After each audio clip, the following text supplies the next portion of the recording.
Dans la dynamique de la célébration de la femme tout le mois de mars, est poussée par la vision de participer à la construction d'une égalité effective entre l'homme et la femme, le laboratoire d'innovation sociale, en collaboration avec la Jeune Chambre internationale Porto Novo Impact, a organisé une causerie débat ce samedi 19 mars 2022. Le but de cette activité étant de laisser s'exprimer les femmes, mais avant tout de montrer que les métiers n'ont pas de genre. C'était une occasion de révéler des talents. C'est ainsi qu'avant de commencer les débats, une causerie découverte a permis à Fallon Alice Ogun, une artiste plasticienne, de présenter son parcours mais aussi de parler de son art sans oublier d'ouvrir le rideau sur les difficultés dans le domaine pour les femmes au Bénin. Pour être artiste plasticien, il faut soit être autodidacte, apprendre de soi-même ou aller à l'école des beaux-arts. Moi, je ne suis pas allée à l'école, donc la première opportunité que j'ai eue pour exposer mes œuvres, c'était à l'international au Burkina Faso. Après, c'est parti sur notre exposition au Togo et après, j'ai été à la rencontre.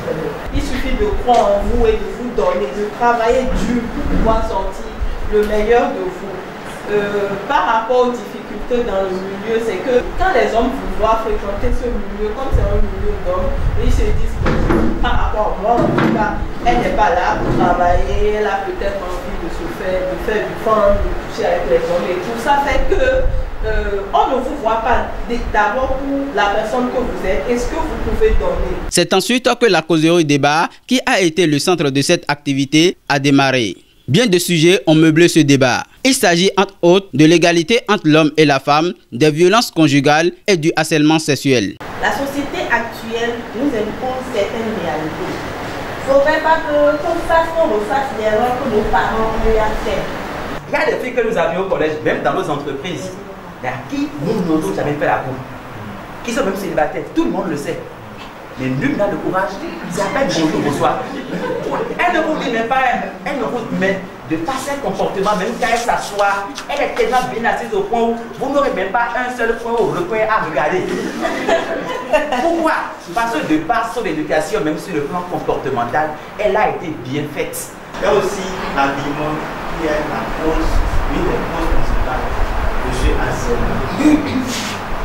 Parce que si vous vous présentez mal, on va mal vous considérer, mais mal jugé. Donc tout ça, je crois que cela fait partie des éducations que nous recevons à la société. Si aujourd'hui on sait que si on peut dénoncer, et ça peut aboutir, c'est qu'on va dénoncer, on va encourager la femme à dénoncer, mais également dénoncer comment? Dénoncer avec quelle preuve? Ce que je voudrais nous demander ici, c'est que chacun de nous, en sortant de cette salle aujourd'hui, prenne une résolution sur lui-même. Quoi qu'il soit femme, quoi qu'elle soit femme, quoi qu'il soit homme, il prenne une résolution de changement de comportement, de manière de faire. C'est comme ça que nous aurons l'impact, tant sur nous-mêmes, tant sur la communauté. Cette rencontre n'a pas été qu'un moment de débat. Divers jeux ont été organisés à cet effet. Le président de la JCI Porto Novo Impact et Élisée Dicharé, initiateur de l'événement, reviennent ici sur les objectifs de cette initiative.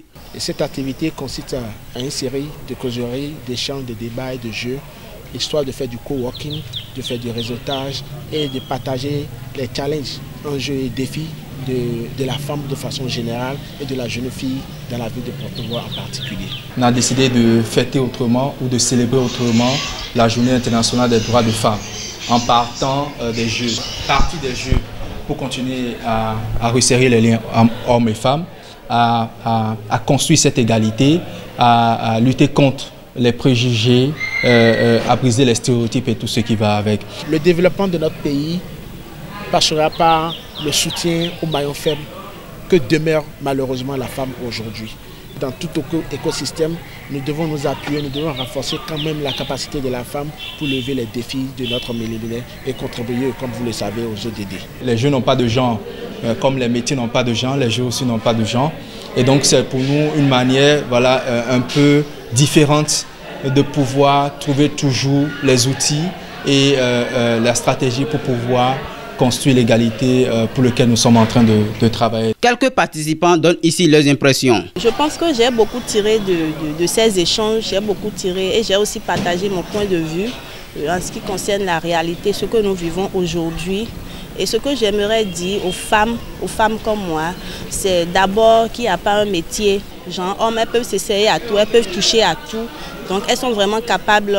Et aussi, autre chose que je leur dis, c'est qu'elles ont la possibilité de s'exprimer sur tous les plans. Elles doivent se prendre en considération, elles doivent se former à ne pas présenter à l'homme la facilité de les harceler. Une photo de famille a mis un thème à cet événement.